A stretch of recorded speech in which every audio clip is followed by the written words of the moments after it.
Hey Solomon, I want to give you some feedback. This has been happening quite a bit here recently.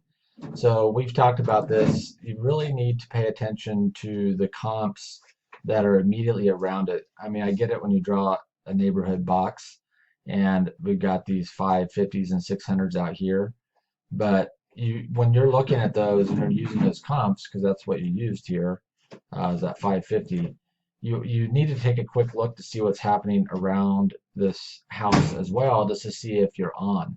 So let's take an example on this one. So here's our subject house. You offered like 413 or something like that. Here is a house, I mean, similar square footage, and it's pretty nice inside. So that's got to get your interest peaked a little bit about what's going on. That's fairly fresh. And then so that led me into looking a little bit further. This one's was listed at 435 and it's really nice. I mean, it's kind of has a cowboy style to it, but it's actually really pretty nice. And then so that this kind of leads down this rabbit hole of what the heck is going on in this neighborhood. And here we have a really, really nice house.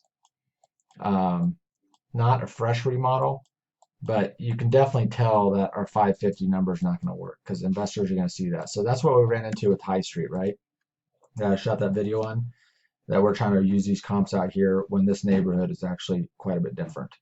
So immediately I would think that we probably want to look closer at this neighborhood and go further out because you can see that this neighborhood is different, right? So here I would, take away square footage, really dive into this neighborhood and see what things are really selling for, because this is telling you that there's a different picture here, right?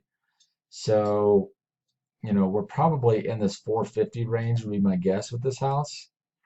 Um, I'm not gonna spend a lot of time on this, but let's take a look here. So there is this 550. Maybe this is what you used, but this is quite a bit bigger. So it sold for 550.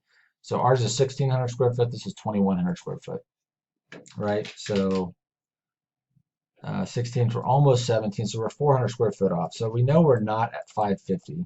And this is that modern style house that I've talked about before that people just pay more money for.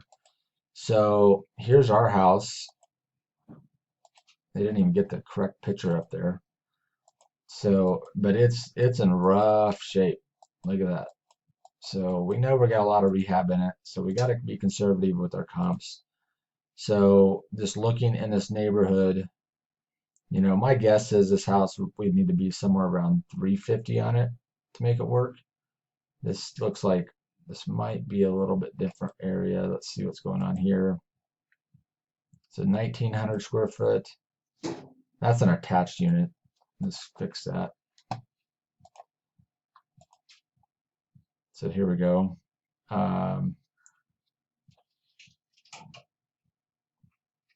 So yeah, we're kind of going to be in that 350 range on this. So just really pay attention to the houses that are selling around it and see if it's painting a different picture, especially if you're pulling all your comps somewhere else in the neighborhood. If they're out here somewhere, really take a look. But if you're pulling comps that are right around the block, then you can feel pretty comfortable that you're going to be spot on. But if all your comps are out here and you have nothing in here that's helping you, you need to take a look at what's going on in here just to make sure. So, maybe we could push 500 based on this, on the square footage, but I wouldn't even do that. I think we're probably in the high 400s as an ARV, maybe like 485, just kind of ballparking it. But I'm not going to spend a lot of time on this because we're just off. I'm going to probably turn this offer away. So, I hope you're well, and please let me know you received.